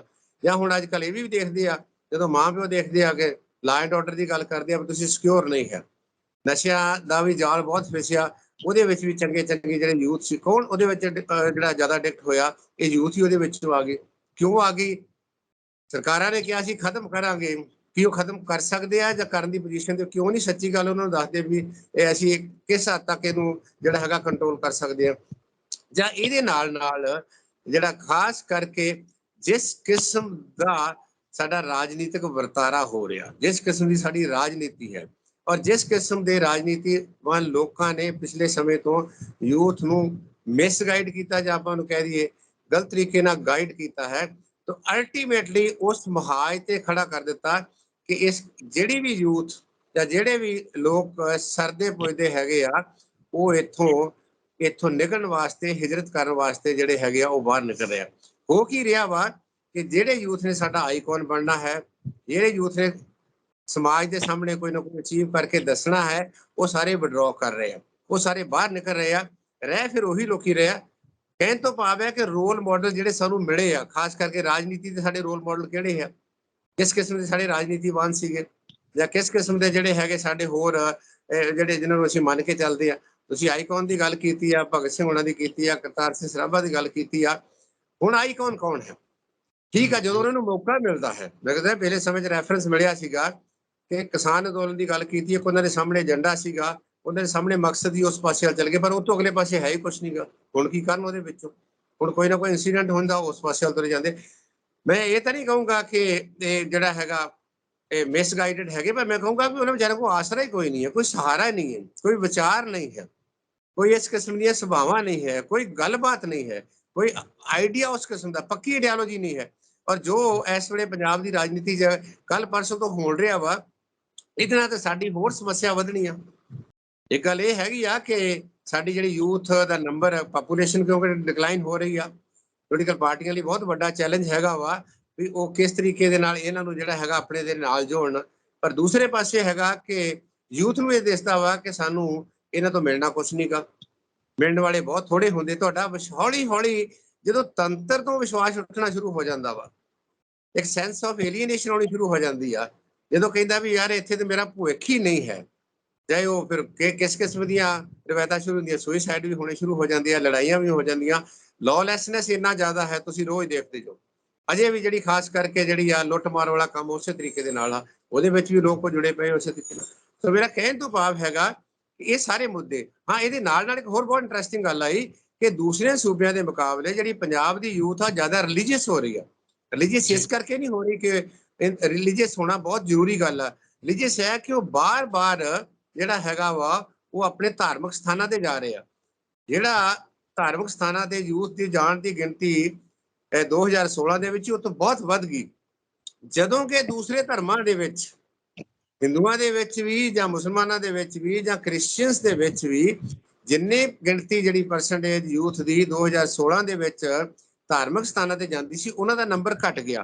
ਹੁਣ ਇਹ ਸਵਾਲ ਬਹੁਤ ਵੱਡਾ ਹੈ ਕਿ ਕੀ ਧਾਰਮਿਕ ਸਥਾਨਾਂ ਤੇ ਲਗਾਤਾਰ ਜਾਣ ਵਾਸਤੇ ਉਹ ਧਾਰਮਿਕ ਹੋ ਰਹੇ ਆ, ਉਹ ਸਿਆਣੇ ਹੋ ਰਹੇ ਆ, ਉਹ ਰੈਸ਼ਨਲ ਹੋ ਰਹੇ ਆ, ਪਰ ਸਾਨੂੰ ਲੱਗਦਾ ਵੀ ਅਸਹਾਏ ਹੀ ਇੰਨੇ ਹੋ ਗਏ ਆ, ਬੇਸਹਾਰਾ ਹੀ ਇੰਨੇ ਹੋ ਗਏ ਆ ਕਿ ਸਾਨੂੰ ਲੱਗਦਾ ਵੀ ਬਾਹਰੋਂ ਤਾਂ ਸਾਨੂੰ ਕੋਈ ਸਹਾਰਾ ਨਹੀਂ ਮਿਲਦਾ। ਜਦੋਂ ਅਸੀਂ ਧਾਰਮਿਕ ਸਥਾਨ 'ਚ ਜਾਂਦੇ ਹਾਂ, ਅਸੀਂ ਮੇਰੇ ਕੋਲ ਸਟੂਡੈਂਟ ਨੇ ਇਹਦੇ ਉੱਤੇ ਕੰਮ ਕੀਤਾ ਸੀਗਾ, ਜਦੋਂ ਲੋਕੀ ਧਾਰਮਿਕ ਸਥਾਨ ਦੇ ਵਿੱਚ ਅੰਦਰ ਚਲੇ ਜਾਂਦੇ ਆ, ਕੋਈ ਵੀ ਧਾਰਮਿਕ ਸਥਾਨ ਹੋਵੇ, ਲੋਕਾਂ ਨੂੰ ਬਹੁਤ ਇੱਕ ਕਿਸਮ ਦੀ ਨਾ ਰਿਲੀਫ ਮਿਲਦੀ ਆ ਥੋੜੇ ਸਮੇਂ ਲਈ, ਜਿਹੜਾ ਲੱਗਦਾ ਵੀ ਹਾਂ ਇੱਥੇ ਕੰਮ ਠੀਕ ਆ, ਇਹ ਬਹੁਤ ਚੰਗਾ ਹੈ, ਇੱਥੋਂ ਬਹੁਤ ਚੰਗਾ ਲੱਗਦਾ ਹੈ। ਇਹ ਜਿਹੜਾ ਇੱਥੇ ਜੋ ਵੀ ਸਾਨੂੰ ਧਾਰਮਿਕ ਸਿੱਖਿਆ ਜਾਂ ਜੋ ਵੀ ਸੰਗੀਤ ਹੈ ਜਾਂ ਜੋ ਗੁਰਬਾਣੀ ਆ ਰਹੀ ਹੈ ਜਾਂ ਕੋਈ ਡੇਰੇ ਦੇ ਵਿੱਚ ਜਾਂਦਾ ਉੱਥੇ ਭਜਨ ਬੰਦਗੀ ਹੈ, ਉਹਨਾਂ ਨੂੰ ਸੂਦਿੰਗ ਬਹੁਤ ਕਰਦੀ ਆ, ਕਹਿੰਦੇ ਉੱਥੇ ਆ ਕੇ ਸਾਨੂੰ ਚੈਨ ਆ ਗਿਆ। ਸੋ ਮੇਰਾ ਕਹਿਣ ਤੋਂ ਭਾਵ ਹੈ ਕਿ ਜਿੰਨਾ ਚਿਰ ਇਹ ਸਾਰੇ ਵਰਤਾਰੇ ਨੂੰ ਨਹੀਂ ਸਮਝਿਆ ਜਾਂਦਾ ਤੇ ਮੇਰਾ ਖਿਆਲ ਜਿਹੜੇ ਉਹਨਾਂ ਦੇ ਹੈਗੀਆਂ ਸਮੱਸਿਆਵਾਂ ਹੈਗੀਆਂ ਯੂਥ ਦੀਆਂ, ਜਾਂ ਯੂਥ ਨੂੰ ਇੱਕ ਪੋਜ਼ਿਟਿਵ ਪਾਸੇ ਲੈ ਕੇ ਜਾਣਾ, ਉਹਨਾਂ ਨੂੰ ਇਸ ਤਰੀਕੇ ਨਾਲ ਆਰਟੀਕੂਲੇਟ ਕਰਨਾ, ਇੱਕ ਕੰਸਟਰਕਟਿਵ ਸਾਈਡ ਹੈਗੀ ਆ। ਦੋ ਹੀ ਤਰੀਕੇ ਹੁੰਦੇ ਆ। ਇਹੀ ਯੂਥ ਦੇਖੋ ਦੇਸ਼ ਕਿਸੇ ਸਮੇਂ ਦੇ ਵਿੱਚ ਤੁਸੀਂ ਕੀਤਾ ਵੀ ਦੇਸ਼ ਵਾਸਤੇ ਤੁਰ ਪਈ ਸੀਗੀ, ਵਿਦਿਆਰਥੀ ਲਹਿਰ ਇੰਨੀ ਤਕੜੀ ਹੈਗੀ ਸੀ ਉਹਦੇ ਵਿੱਚੋਂ, ਜਾਂ ਉਸ ਤੋਂ ਬਾਅਦ ਜਿਹੜੀ ਨਵੀਂ ਯੂਥ ਸੀ ਕਿਸ ਤਰੀਕੇ ਦੇ ਨਾਲ ਜਦੋਂ ਮੂਵਮੈਂਟ ਚੱਲੀ ਖਾਲਿਸਤਾਨ ਦੀ, ਉਹਦੇ ਵਿੱਚ ਛਾਲ ਮਾਰ ਕੇ ਚਲੇ ਗਏ। ਉਹੀ ਯੂਥ ਬਾਅਦ ਦੇ ਵਿੱਚ ਡਰੱਗ ਐਡਿਕਸ਼ਨ ਦੇ ਵਿੱਚ ਆ ਗਈ। ਉਹੀ ਯੂਥ ਜਿਹੜੀ ਹੈਗੀ ਆ ਹੁਣ ਉਹਨਾਂ 'ਚ ਵੱਡੀ ਗਿਣਤੀ ਦੇਸ਼ ਛੱਡਣਾ ਚਾਹੁੰਦੀ ਆ। ਉਹੀ ਯੂਥ ਜਿਹੜੀ ਹੈਗੀ ਆ ਅੱਜ ਕੱਲ੍ਹ ਗੈਂਗਸਟਰਾਂ ਵਾਲੇ ਪਾਸੇ ਤੁਰੀ ਜਾਂਦੀ ਆ ਜਾਂ ਉਹਨਾਂ ਤੋਂ ਅਟਰੈਕਟ ਹੋ ਰਹੀ ਆ। ਤੁਸੀਂ ਦੇਖੋ ਨਾ, ਸਿੱਧੂ ਮੂਸੇਵਾਲੇ ਦੀ ਆਪਣੀ ਕਨਫੈਸ਼ਨ ਹੈਗੀ ਆ ਕਿ ਜਦੋਂ ਮੈਂ ਸਮਾਜਿਕ ਗੱਲ ਕਰਦਾ ਵਾਂ, ਉਦਾਂ ਦੀ ਗੱਲ ਕਹਿਣਾ, ਮੇਰੀ ਗੱਲ ਤੇ ਕੋਈ ਤਾੜੀ ਨਹੀਂ ਮਾਰਦਾ। ਜਦੋਂ ਮੈਂ ਉਹਨਾਂ ਨੂੰ ਦੂਸਰੇ ਗਾਣੇ ਸੁਣਾਉਣਾ ਵਾਂ, ਉਹ ਬੋਲੀ ਬੋਲਦਾ ਵਾਂ, ਉਦੋਂ ਮੇਰੀ ਬੱਲੇ ਬੱਲੇ ਕਰਨੀ ਸ਼ੁਰੂ ਕਰ ਦਿੰਦੇ ਆ। ਵਰਤਾਰਾ, ਇਹ ਵਰਤਾਰਾ ਹੈਗਾ। ਸੋ ਇਸ ਕਰਕੇ ਇਹ ਵਰਤਾਰੇ ਨੂੰ ਬਦਲਣ ਵਾਸਤੇ ਜਾਂ ਸੁਭਾਅ ਨੂੰ ਬਦਲਣ ਵਾਸਤੇ ਨਾ ਤਾਂ ਕੋਈ ਕਾਨੂੰਨ ਕੰਮ ਕਰੂਗਾ, ਨਾ ਕੋਈ ਇੱਕ ਐਕਸ਼ਨ ਕੰਮ ਕਰੂਗਾ। ਇਹਦੇ ਲਈ ਤਾਂ ਸਾਨੂੰ ਜਿਹੜਾ ਸਮਾਜਿਕ ਵਰਤਾਰਾ ਜਿਹੜਾ ਹੈਗਾ ਥੱਲਿਓਂ ਜ਼ਮੀਨ ਤੋਂ ਜੜ੍ਹਾਂ ਤੋਂ, ਉਹਦੇ ਵਿੱਚ ਹੀ ਕੋਈ ਨਾ ਕੋਈ ਤਬਦੀਲੀ ਕਰਨੀ ਪੈਣੀ ਹੈ। ਘਰਾਂ ਤੋਂ ਗੱਲ ਸ਼ੁਰੂ ਹੋਣੀ ਆ, ਪਰਿਵਾਰਾਂ ਤੋਂ ਗੱਲ ਸ਼ੁਰੂ ਹੋਣੀ ਆ, ਔਰ ਉਹਦੇ ਵਿੱਚ ਰਾਜਨੀਤਿਕ ਨਿਜ਼ਾਮ ਦਾ ਬਹੁਤ ਵੱਡਾ ਕੰਮ ਹੈਗਾ। ਜੇ ਸਾਡਾ ਵਿਗਾੜਾ ਕੀਤਾ ਵੱਡਾ ਤੇ ਸਾਰਾ ਇਹ ਰਾਜਨੀਤਿਕ ਪ੍ਰਬੰਧ ਨੇ ਕੀਤਾ, ਇਹ ਪੋਲੀਟੀਕਲ ਸਿਸਟਮ ਨੇ ਕੀਤਾ। ਪੋਲੀਟੀਕਲ ਸਿਸਟਮ ਤੋਂ ਭਾਵ ਹੈਗਾ ਇਹ ਜਿਹੜੀਆਂ ਪੋਲੀਟੀਕਲ ਲੀਡਰਸ ਹੈਗੇ ਆ, ਰੂਲਿੰਗ ਪਾਰਟੀਜ਼ ਹੈਗੇ ਆ, ਬਿਊਰੋਕ੍ਰੈਟਿਕ ਸਟਰਕਚਰ ਉਹਨਾਂ ਦੇ ਮੁਤਾਬਕ ਚੱਲਦਾ ਹੈ। ਤੇ ਜੇ ਅਸੀਂ ਇਹਨੂੰ ਠੀਕ ਕਰਨਾ ਹੈ, ਜੇ ਸਰਕਾਰ ਠੀਕ ਕਰਨਾ ਚਾਹੁੰਦੀ ਆ ਜਾਂ ਇਹਦੀ ਵਿਲ ਹੈਗੀ ਆ ਜਾਂ ਇਹਨੇ ਕਮਿਟ ਕੀਤਾ ਲੋਕਾਂ ਦੇ ਨਾਲ, ਤੇ ਮੈਨੂੰ ਲੱਗਦਾ ਵੀ ਇਹਨਾਂ ਨੂੰ ਘਰਾਂ ਤੋਂ ਉੱਥੇ ਦਖਲਅੰਦਾਜ਼ੀ ਨਹੀਂ ਹੋਣੀ ਚਾਹੀਦੀ ਜਿਹੜੇ ਲੋਕਾਂ ਦੇ ਛੋਟੇ ਮੋਟੇ ਝਗੜਿਆਂ ਦੇ ਵਿੱਚ ਆ। ਪੰਚਾਇਤਾਂ ਨੂੰ ਤਗੜਿਆਂ ਕਰਨ ਦੀ ਲੋੜ ਹੈਗੀ, ਪੰਚਾਇਤਾਂ ਨੂੰ ਪੋਲੀਟੀਕਲ ਜਿਹੜੀ ਹੈਗੀ ਇੰਟਰਫੀਰੈਂਸ ਤੋਂ ਦੂਰ ਕਰਨ ਦੀ ਲੋੜ ਹੈਗੀ ਆ। ਸਮਾਜਿਕ ਝਗੜੇ ਜਿਹੜੇ ਹੈਗੇ ਉਹ ਸਮਾਜਿਕ ਤੌਰ ਤੇ ਨਿਬੇੜਨ ਦੀ ਲੋੜ ਹੈ। ਉਹਨਾਂ ਨੂੰ ਥਾਣਿਆਂ 'ਚ ਖੜਨ ਦੀ ਲੋੜ ਨਹੀਂ ਹੈਗੀ। ਸੋ ਮੇਰਾ ਕਹਿਣ ਤੋਂ ਭਾਵ ਹੈ ਕਿ ਇਹ ਜੀ ਮਸਲਿਆਂ ਦਾ ਹੱਲ ਤਾਂ ਹੀ ਹੋ ਸਕਦਾ ਹੈ, ਜਾਂ ਯੂਥ ਨੂੰ ਅਸੀਂ ਤਾਂ ਹੀ ਸਿੱਧੇ ਪਾਸੇ ਲਾ ਸਕਦੇ ਹਾਂ, ਜਾਂ ਹੀ ਅਸੀਂ ਉਹਨਾਂ ਦੀ ਜਿਹੜੀ ਜਵਾਨੀ ਨੂੰ ਪ੍ਰੋਡਕਟਿਵ ਬਣਾ ਸਕਦੇ ਹਾਂ, ਕਿ ਜੇ ਵੱਧ ਤੋਂ ਵੱਧ ਉਹਨਾਂ ਨੂੰ ਰੈਸ਼ਨਲ ਬਣਾਇਆ ਜਾਵੇ। ਸਾਡੀ ਵਿਦਿਆ ਸੁਧਾਰ ਦਿਓ, ਲਗਾਤਾਰ ਨੌਕਰੀਆਂ ਦਿੰਦੇ ਰਹੋ, ਭਾਵੇਂ ਥੋੜੀਆਂ ਨੌਕਰੀਆਂ ਦਿਓ। ਮੈਂ ਕਹਿੰਦਾ ਸਾਲ ਦੇ ਵਿੱਚ 1000 ਨੌਕਰੀ ਦਿਓ, ਜ਼ਿਆਦਾ ਲੋੜ ਨਹੀਂ ਹੈਗੀ, 2000 ਨੌਕਰੀਆਂ ਦੇ ਦਿਓ। ਹਰ ਮਹਿਕਮੇ 'ਚ ਜਿੰਨੀਆਂ 10-10, 20-20, 50-50 ਲਗਾਤਾਰ ਸਾਲ ਦੇ ਵਿੱਚ 2 ਵਾਰੀ ਇਮਤਿਹਾਨ ਹੁੰਦੇ ਰਹਿਣ। ਤੁਸੀਂ ਉਹਨਾਂ ਨੂੰ ਹੋਰ ਹੈਲਪ ਕਰੋ, ਨੈਸ਼ਨਲ ਕੰਪੀਟੀਸ਼ਨ ਵਾਸਤੇ ਖੋਲ ਦਿਓ, ਆਪਣੇ ਜਿਹੜੇ ਸੈਂਟਰ ਖੋਲ ਦਿਓ। ਉਹਦੇ ਵਿੱਚੋਂ ਕਈ ਕੁਛ ਹੈਗਾ, ਹੋਰ ਗਲੀਆਂ ਨਾਲੀਆਂ ਪੱਕੀਆਂ ਕਰਨ ਦੇ ਉੱਤੋਂ, ਜਾਂ ਡੇਰਿਆਂ ਬਾਬਿਆਂ ਨੂੰ ਗ੍ਰਾਂਟਾਂ ਦੇਣ ਦੇ ਬਦਲੇ ਤੁਸੀਂ ਕਿਉਂ ਨਹੀਂ ਇਦਾਂ ਦੇ ਇੰਸਟੀਚਿਊਟ ਖੋਲਦੇ?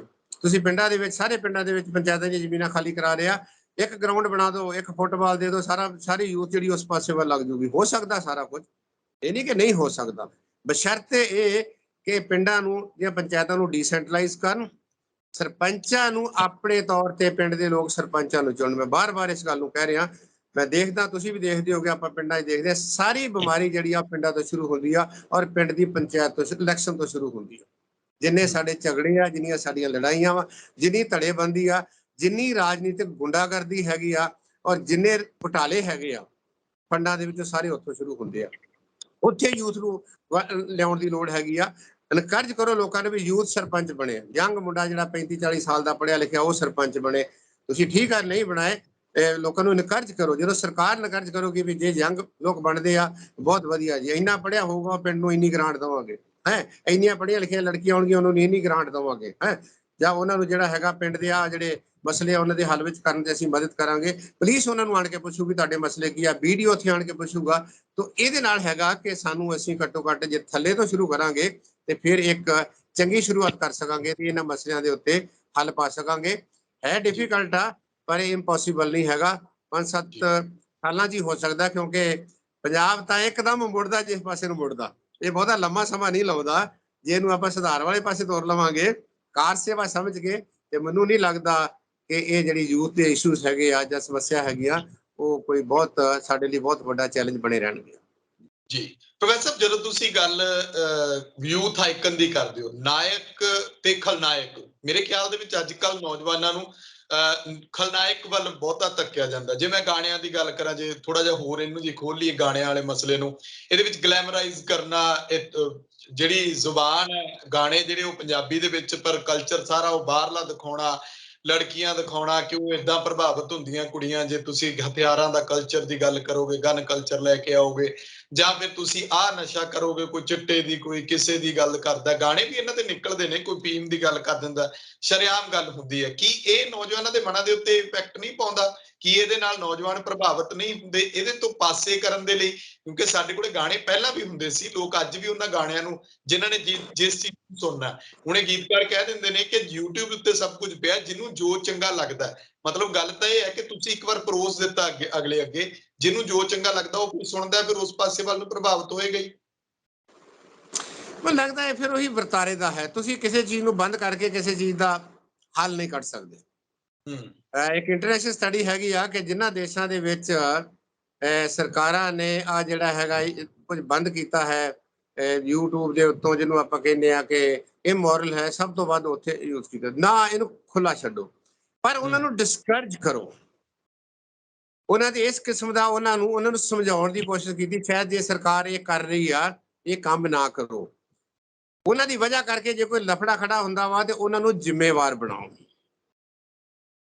ਉਹਦਾ ਕੋਈ ਪੈਰਲਲ ਤੁਸੀਂ ਜਿਹੜਾ ਵੇਖੋ ਸੁਖਵਿੰਦਰ ਜੀ, ਜੇ ਪਹਿਲੇ ਗਾਣਿਆਂ ਦਾ ਸਮਾਂ ਨਹੀਂ ਰਿਹਾ ਤੇ ਇਹਨਾਂ ਦਾ ਵੀ ਸਮਾਂ ਨਹੀਂ ਰਹਿਣਾ। ਇਹ ਸਮਾਂ ਆਉਂਦਾ ਵਾ, ਸਮੇਂ ਤੋਂ ਬਾਅਦ ਬਦਲ ਜਾਂਦੇ ਆ ਸਾਰਾ ਕੁਝ। ਜਿਹੜੀ ਤੁਸੀਂ ਗੱਲ ਕਹੀ ਆ ਵੀ ਸਭ ਕੁਝ ਪਿਆ ਵਾ, ਤੁਹਾਡੀ ਮਰਜ਼ੀ ਹੈਗੀ ਆ ਕਿ ਤੁਸੀਂ ਕਿਹੜਾ ਦੇਖਣਾ ਤੇ ਕਿਹੜਾ ਨਹੀਂ ਦੇਖਣਾ। ਇਹ ਤਾਂ ਹੀ ਪੋਸੀਬਲ ਹੈ ਜੇ ਆਪਾਂ ਲੋਕਾਂ ਨੂੰ ਸਿਆਣੇ ਬਣਾਵਾਂਗੇ, ਲੋਕਾਂ ਨੂੰ ਕੰਸਟਰਕਟਿਵ ਪਾਸੇ ਲਾਵਾਂਗੇ, ਲੋਕਾਂ ਦੀ ਸੋਚ ਨੂੰ ਚੰਗੀ ਬਣਾਵਾਂਗੇ। ਸੋਚ ਚੰਗੀ ਬਣਾਉਣ ਵਾਸਤੇ, ਕੰਸਟਰਕਟਿਵ ਪਾਸੇ ਲਾਉਣ ਵਾਸਤੇ ਕੋਈ ਰੈਡੀਮੇਡ ਫਾਰਮੂਲਾ ਨਹੀਂ ਹੈ। ਫਿਰ ਗੱਲ ਉੱਥੇ ਆਉਂਦੀ ਹੈ ਚੰਗੀ ਵਿਦਿਆ। ਮਾਂ ਪਿਓ ਦਾ ਵੀ ਸਭ ਤੋਂ ਵੱਡਾ ਫਰਜ਼ ਬਣਦਾ, ਜ਼ਿੰਮੇਵਾਰੀ ਬਣਦੀ ਆ ਤੇ ਉਹ ਵੀ ਆਪਣਾ ਖਾਸ ਕਰਕੇ ਜਿਹੜੇ ਬੱਚਿਆਂ ਦਾ ਪਾਲਣ ਪੋਸ਼ਣ ਹੈਗਾ ਉਹਨੂੰ ਕਿਸ ਤਰੀਕੇ ਨਾਲ ਕਰਦੇ ਆ। ਉਹ ਤੋਂ ਬਾਅਦ ਸਕੂਲਿੰਗ ਹੈਗੀ ਆ। ਬੱਚੇ ਦਾ ਜਿਹੜਾ ਪਹਿਲੀ ਵਿੰਡੋ ਹੈ ਦੁਨੀਆ ਦੇ ਵਿੱਚ, ਉਹਦੀ ਫੈਮਿਲੀ ਹੈ। ਉੱਥੇ 5-7 ਸਾਲ ਸਿੱਖਦਾ, ਉਹ ਕੀ ਸਿੱਖਦਾ, ਮੁੜ ਕੇ ਸਕੂਲ ਦੇ ਵਿੱਚ ਜਾਂਦਾ। ਇਹ ਥੱਲਿਓ ਸਾਰਾ ਕੁਝ ਕਿਹੜੀਆਂ ਕਦਰਾਂ ਕੀਮਤਾਂ ਹੈ। ਕਿਸ ਕਿਸਮ ਦਾ ਜਿਹੜਾ ਪਹਿਲੇ ਸਮੇਂ ਦੇ ਵਿੱਚ ਇਹ ਵੀ ਹੁੰਦਾ ਸੀਗਾ ਕਿ ਟੀਚਰ ਜਿਹੜੇ ਖਾਸ ਕਰਕੇ ਪ੍ਰਾਇਮਰੀ ਸਕੂਲ ਦੇ ਵਿੱਚ ਸੀਗੇ, ਕਿਸ ਕਿਸਮ ਦਾ ਉਹਨਾਂ ਦਾ ਰੋਬ ਹੁੰਦਾ ਸੀ ਉਹਦੇ ਵਿੱਚ, ਕਿਸ ਕਿਸਮ, ਉਹ ਸਾਡੇ ਸਭ ਤੋਂ ਵੱਡੇ ਆਈਕਨ ਅਜੇ ਵੀ ਹੈਗੇ ਆ। ਤੁਸੀਂ ਵੀ ਦੇਖਿਆ ਹੋਣਾ ਕਿ ਛੋਟਾ ਬੱਚਾ ਪ੍ਰਾਇਮਰੀ ਸਕੂਲ 'ਚ ਪੜ੍ਹਦਾ ਵਾ, ਜਿਹੜੀ ਗੱਲ ਤੁਸੀਂ ਕਹੋਗੇ ਤੁਹਾਡੀ ਨਹੀਂ ਮੰਨੂਗਾ, ਉਹ ਕਹੂਗਾ ਜਾਂ ਬੱਚੀ ਕਹੂਗੀ ਕਿ ਮੇਰੇ ਟੀਚਰ ਨੇ ਇਹ ਗੱਲ ਕਹੀ ਆ। 8-10 ਸਾਲ ਤੱਕ 10 ਸਾਲ ਤੱਕ ਬੱਚੇ ਦੇ ਉੱਤੇ ਪ੍ਰਾਇਮਰੀ ਸਕੂਲ ਦੇ ਟੀਚਰਸ ਦਾ ਬਹੁਤ ਵੱਡਾ ਰੋਲ, ਉਹਦੇ ਫਾਰਮੈਟ ਇਹੋ ਹੁੰਦੇ ਆ। ਪਰ ਸਾਡੀ ਤੁਸੀਂ ਦੇਖਿਆ ਵੀ ਜਿਹੜੀ ਪ੍ਰਾਇਮਰੀ ਸਕੂਲ ਐਜੂਕੇਸ਼ਨ ਸੀਗੀ ਉਹ ਕਿਸ ਕਿਸਮ ਦੀ ਹੋ ਗਈ ਸੀ, ਕਿਸ ਤਰੀਕੇ ਦੇ ਨਾਲ ਸਕੂਲਾਂ 'ਚ ਹੈ ਕੀ ਸੀਗਾ, ਉਹਦੇ ਵਰਤਾਰਾ ਕੀ ਸੀਗਾ, ਫਿਰ ਉਸੇ ਤਰੀਕੇ ਦੇ ਨਾਲ ਭਰਤੀ ਕਿੱਦਾਂ ਦੀ ਸੀਗੀ। ਜਿਹੜੇ ਸੋ ਕਾਲਡ ਆ ਜਿਹੜੇ ਪਿੰਡਾਂ 'ਚ ਹੋਰ ਥਾਵਾਂ ਤੇ ਖੁੱਲੇ ਆ ਜਿਹੜੇ ਪਬਲਿਕ ਸਕੂਲ ਆ, ਕਿਹੜੇ ਟੀਚਰ ਪੜਾਉਂਦੇ ਉੱਥੇ। ਸਾਨੂੰ ਥੱਲੜਾ ਸਿਸਟਮ, ਪਰਿਵਾਰਕ ਸਿਸਟਮ ਜਿਹੜਾ ਹੈਗਾ ਵਾ ਉਹਨੂੰ ਤਗੜਾ ਕਰਨਾ ਪਊਗਾ, ਵੈਲਿਊ ਸਿਸਟਮ ਉੱਥੇ ਲਿਆਉਣਾ ਪਊਗਾ, ਪ੍ਰਾਇਮਰੀ ਐਜੂਕੇਸ਼ਨ ਸਿਸਟਮ ਜਿਹੜੀ ਉਹ ਠੀਕ ਕਰਨੀ ਪਊਗੀ। ਪਿੰਡਾਂ ਦੇ ਵਿੱਚ ਜਿਹੜਾ ਖਾਸ ਕਰਕੇ ਲਾ ਐਂਡ ਆਰਡਰ ਵਾਲਾ, ਇਸ ਵੇਲੇ ਮੈਂ ਦੇਖਿਆ ਕਿ ਜਿਹੜਾ ਡਰ ਹੈਗਾ ਪਿੰਡਾਂ ਦੇ ਵਿੱਚ, ਉਹ ਸਭ ਤੋਂ ਵੱਡੀ ਗੱਲ ਹੈਗੀ ਕਿ ਜਿਸ ਕਿਸਮ ਦੀ ਇਨਸਿਕਿਉਰਿਟੀ ਪਿੰਡਾਂ ਦੇ ਵਿੱਚ ਆ ਉਹ ਖਤਮ ਕਰਨੀ ਪਊਗੀ। ਬੱਚੇ ਦੇ ਮਨ ਦੇ ਵਿੱਚ ਇਹ ਗੱਲ ਹੀ ਆਵੇ ਹੀ ਨਾ ਕਿ ਸਾਡੇ ਕੋਈ ਆਣ ਕੇ ਇੱਥੇ ਆ ਹੋ ਜਾਊਗਾ ਇਦਾਂ ਹੋ ਜਾਊਗਾ, ਤਾਂ ਕਿ ਉਹਦੇ ਜਿਹੜੇ ਖਾਸ ਕਰਕੇ ਜਿਹੜੇ ਫਾਰਮੇਟਿਵ ਈਅਰਸ ਹੈਗੇ ਆ ਉਹਦੇ ਵਿੱਚ ਉਹਦੀ ਜਿਹੜੀ ਨੀਂਹ ਆ ਉਹ ਬਹੁਤ ਵੱਡੀ ਰੱਖੀ ਜਾਵੇ। ਮੇਰੇ ਖਿਆਲ ਹੈ ਸਾਨੂੰ ਸਭ ਤੋਂ ਜਿਹੜਾ ਫੋਕਸ ਦੇਣਾ ਚਾਹੀਦਾ ਵਾ ਸਮਾਜ ਨੂੰ, ਪਰਿਵਾਰ ਨੂੰ, ਵਿਦਿਆ ਨੂੰ, ਤੇ ਵਿਦਿਆ ਨੂੰ ਸਿਰਫ ਆਪਾਂ ਡਿਗਰੀ ਤੱਕ ਹੀ ਨਾ ਰੱਖੀਏ, ਵਿਦਿਆ ਨੂੰ ਇੱਕ ਲੋਕਾਂ ਨੂੰ, ਬੱਚਿਆਂ ਨੂੰ ਚੰਗੇ ਇਨਸਾਨ ਬਣਾਉਣ ਦਾ ਸਾਧਨ ਜਿਹੜਾ ਹੈਗਾ ਉਹ ਬਣਾਇਆ ਜਾ ਸਕੇ, ਤਾਂ ਕਿ ਉਹ ਚੰਗੇ ਸ਼ਹਿਰੀ ਬਣ ਸਕਣ। ਜੇ ਉਹ ਚੰਗੇ ਸ਼ਹਿਰੀ ਹੋਣਗੇ ਤੇ ਮੈਨੂੰ ਨਹੀਂ ਲੱਗਦਾ ਕਿ ਜਿਹੜੀਆਂ ਸਮੱਸਿਆ ਆਪਾਂ ਡਿਸਕਸ ਕਰ ਰਹੇ ਹਾਂ, ਕਿਹੜਾ ਉਹਨਾਂ ਨੇ ਲਾਈਕ ਕਰਨਾ, ਕਿਹੜਾ ਨਹੀਂ ਲਾਈਕ ਕਰਨਾ, ਇਸ ਕਰਕੇ ਉਹ ਚੀਜ਼ਾਂ ਨੂੰ ਲਾਈਕ ਨਹੀਂ ਕਰਨਗੇ। ਜਿਹੜਾ ਉਹਨਾਂ ਨੂੰ ਪਤਾ ਹੋਊਗਾ ਕਿ ਇਹ ਚੀਜ਼ਾਂ ਨੇ ਉਹਨਾਂ ਦੇ ਭਵਿੱਖ ਦੇ ਵਿੱਚ ਕੋਈ ਬਹੁਤਾ ਸਾਥ ਨਹੀਂ ਦੇਣਾ, ਜਾਂ ਇਹ ਚੀਜ਼ਾਂ ਦੇ ਨਾਲ ਜਿਹੜਾ ਹੈਗਾ ਵਾ ਇਹਨਾਂ ਦੀ ਕੋਈ ਬਹੁਤ ਵਧੀਆ ਚੀਜ਼ ਨਹੀਂ ਹੈਗੀ, ਸਮਾਜ ਲਈ ਵਧੀਆ ਨਹੀਂ ਹੈ, ਉਹਨਾਂ ਨੂੰ ਇਹ ਸੋਚਣ ਲਈ ਆਪਾਂ ਇੰਪਾਵਰ ਕਰਨਾ ਵਾ, ਤਾਂ ਕਿ ਉਹ ਆਪਣੇ ਚੰਗੇ ਤੇ ਬੁਰੇ ਬਾਰੇ ਸੋਚ ਸਕਣ ਔਰ ਚੰਗੇ ਸ਼ਹਿਰੀ ਬਣ ਸਕਣ। ਤਾਂ ਸਾਡੇ ਲਈ ਕੋਈ ਬਹੁਤੀ ਵੱਡੀ ਸਮੱਸਿਆ ਨਹੀਂ ਹੋਊਗੀ।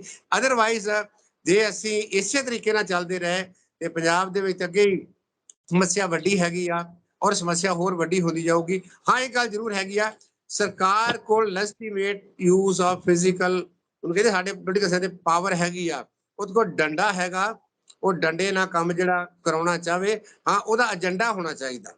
ਔਰ ਏਜੰਡਾ ਜਿਹੜਾ ਹੈਗਾ ਵਾ ਉਹ ਇੱਕ ਇਸ ਵਿਚਾਰਧਾਰਾ ਤੇ ਕਿ ਮੈਂ ਆਪਣੇ ਸਮਾਜ ਨੂੰ ਨਰੋਆ ਬਣਾਉਣਾ ਵਾ, ਸਾਫ਼ ਸੁਥਰਾ ਬਣਾਉਣਾ ਵਾ। ਪੰਜਾਬ ਦੇ ਲੋਕ ਹਮੇਸ਼ਾ ਹੀ ਚੰਗਾ ਕੰਮ ਕਰਨ ਵਾਲੇ ਦੇ ਲੋਕ ਭਲਾਈ ਦੇ ਕੰਮਾਂ 'ਚ ਲੱਗੇ ਹੋਏ, ਚਾਹੇ ਸਰਕਾਰ ਹੋਵੇ, ਚਾਹੇ ਕੋਈ ਬਾਬਾ ਹੋਵੇ, ਚਾਹੇ ਕੋਈ ਸੰਤ ਹੋਵੇ, ਚਾਹੇ ਸਧਾਰਨ ਬੰਦੇ ਤੁਹਾਡੇ ਸਾਡੇ ਵਰਗੇ ਹੋਣ, ਦਿਲ ਖੋਲ ਕੇ ਉਹਦਾ ਸਾਥ ਦਿੰਦੇ ਆ। ਸਾਥ ਹੀ ਨਹੀਂ ਦਿੰਦੇ, ਉਹ ਮੋਢੇ ਨਾਲ ਮੋਢਾ ਜੋੜ ਕੇ ਉਹਦੇ ਨਾਲ ਚੱਲਦੇ ਆ, ਤਾਂ ਕਿ ਉਹ ਮਕਸਦ ਜਿਹੜਾ ਜਿਸ ਕੰਮ ਲਈ ਤੁਸੀਂ ਇਹ ਮਿਹਨਤ ਕਰ ਰਹੇ ਹੋ ਉਹ ਪੂਰਾ ਹੋ ਜਾਏ। ਮੇਰਾ ਆਖਰੀ ਸਵਾਲ ਜਾਂਦੇ ਜਾਂਦੇ ਇਹ ਕਿ ਤੁਲਨਾ ਹੁਣ ਜਿਹੜੀ ਹੈ ਪੰਜਾਬ ਦੇ ਵਿੱਚ ਜਿਹੋ ਜਿਹੀ ਕਤਲੋਗਾਰਤ ਹੁੰਦੀ ਹੈ ਜਾਂ ਘਟਨਾਵਾਂ ਜਾਂ ਫਿਰ ਨਿੱਕੀਆਂ ਮੋਟੀਆਂ ਚੋਰੀਆਂ ਵੀ ਹੋ ਗਈਆਂ, ਤਾਂ ਇਹਨੂੰ ਯੂਪੀ ਨਾਲ ਵੀ ਮਤਲਬ ਕਿ ਕਿਤੇ ਨਾ ਕਿਤੇ ਕਹਿ ਦਿੱਤਾ ਜਾਂਦਾ ਕਿ ਜੀ ਯੂਪੀ 'ਚ ਦੇਖ ਲਓ, ਉੱਥੇ ਤਾਂ ਪੰਜਾਬ ਤੋਂ ਵੀ ਵੱਧ ਕ੍ਰਾਈਮ ਰੇਟ ਹੈ, ਪਰ ਖੇਤਰਫਲ ਦੀ ਗੱਲ ਨਹੀਂ ਕੀਤੀ ਜਾਂਦੀ ਕਿ ਯੂਪੀ ਦਾ ਖੇਤਰਫਲ ਤੇ ਪੰਜਾਬ, ਮਾਨਸਿਕਤਾ ਯੂਪੀ ਦੀ ਕੀ ਹੈ ਤੇ ਪੰਜਾਬ ਦੀ ਕੀ ਹੈ, ਪੰਜਾਬ ਦਾ ਇਤਿਹਾਸ ਕੀ ਹੈ ਤੇ ਯੂਪੀ ਦਾ ਕੀ ਹੈ। ਇਸ ਪਾਸੇ ਵੱਲ ਨੂੰ ਕੀ ਸਾਨੂੰ ਸੋਚਣ ਦੀ ਜ਼ਰੂਰਤ ਨਹੀਂ, ਬਜਾਏ ਇਸ ਦੇ ਕਿ ਅਸੀਂ ਯੂਪੀ ਨਾਲ ਤੁਲਨਾ ਕਰੀਏ। ਮੇਰੇ ਖਿਆਲ ਇਹ ਹੈਗਾ ਕਿ ਪੰਜਾਬ ਨੂੰ ਪੰਜਾਬ ਦੇ ਤਰੀਕੇ ਦੇ ਨਾਲ ਹੀ ਦੇਖਣਾ ਚਾਹੀਦਾ। ਬਹੁਤ ਜਿੱਦਾਂ ਤੁਸੀਂ ਇਤਿਹਾਸ ਦੀ ਗੱਲ ਕੀਤੀ ਆ, ਵਿਰਸਾ ਹੈਗਾ, ਆਪਣੀ ਹਿਸਟਰੀ ਹੈਗੀ ਆ, ਆਪਣਾ ਸੱਭਿਆਚਾਰ, ਸਭ ਕੁਝ ਹੈਗਾ, ਗੁਰੂਆਂ ਦੀ ਬਾਣੀ ਹੈਗੀ ਆ, ਉਹਨੂੰ ਸਾਹਮਣੇ ਰੱਖ ਲਓ। ਪੀਰਾਂ ਫਕੀਰਾਂ ਦਾ ਜਿਹੜਾ ਹੈਗਾ, ਪੈਗੰਬਰਾਂ ਦਾ ਜਿਹੜਾ ਸਾਰਾ ਕੁਝ ਉਪਦੇਸ਼ ਹੈ, ਸ਼ਹੀਦਾਂ ਦੀ ਜਿਹੜੀ ਹੈਗੀ ਆ ਧਰਤੀ ਹੈਗੀ ਆ, ਚਾਹੇ ਉਹ ਆਪਾਂ ਪੰਜਵੇਂ ਪਾਤਸ਼ਾਹ ਤੋਂ ਸ਼ੁਰੂ ਕਰ ਲਈਏ ਤੇ ਹੁਣ ਤੱਕ ਜਿਹੜਾ ਹੈਗਾ ਵਾ ਉਹ ਸਾਰਾ ਸਾਡੇ ਕੋਲ ਉਹ ਵਰਤਾਰਾ ਹੈਗਾ। ਪੰਜਾਬ ਵਾਸਤੇ ਪੰਜਾਬ ਮਾਡਲ ਹੀ ਜ਼ਰੂਰੀ ਹੈ ਕਿ ਪੰਜਾਬ ਮਾਡਲ ਜਿਹੜਾ ਹੈਗਾ ਪੰਜਾਬ ਦੀਆਂ ਪਰਿਸਥਿਤੀਆਂ ਨੂੰ ਸਾਹਮਣੇ ਰੱਖ ਕੇ, ਪੰਜਾਬ ਦੀਆਂ ਲੋੜਾਂ ਨੂੰ ਸਾਹਮਣੇ ਰੱਖ ਕੇ, ਪੰਜਾਬ ਦੇ ਲੋਕਾਂ ਦੀ ਜਿਹੜੀ ਐਸਪੀਰੇਸ਼ਨਸ ਨੂੰ ਸਾਹਮਣੇ ਰੱਖ, ਔਰ ਇਹਦੇ ਵਿੱਚ ਪੰਜਾਬ ਦੇ ਲੋਕਾਂ ਦੀ ਸ਼ਮੂਲੀਅਤ ਬਹੁਤ ਜ਼ਰੂਰੀ। ਬਹੁਤ ਵਧੀਆ ਤਰੀਕੇ ਬਣ ਗਏ ਅੱਜ ਕੱਲ੍ਹ ਉਹਨਾਂ ਦੀ ਸ਼ਮੂਲੀਅਤ ਲੈਣ ਵਾਸਤੇ। ਤੁਸੀਂ ਕੋਈ ਵੀ ਇੱਕ ਏਜੰਡਾ ਦੇ ਦਿਓ ਲੋਕਾਂ ਨੂੰ, ਉਹਦੇ ਉੱਤੇ ਲੋਕਾਂ ਨੂੰ ਕਹੋ ਵੀ ਆਪਣਾ ਵਿਊ ਪੁਆਇੰਟ ਲਿਖ ਕੇ ਦੇ ਦਿਓ, ਉਹਦੇ ਵਿੱਚੋਂ ਤੁਸੀਂ ਜਿਹੜੇ ਕਾਮਨ ਇਸ਼ੂਜ਼ ਹੈਗੇ ਉਹਨੂੰ ਬਾਹਰ ਕੱਢ ਸਕਦੇ ਜੀ।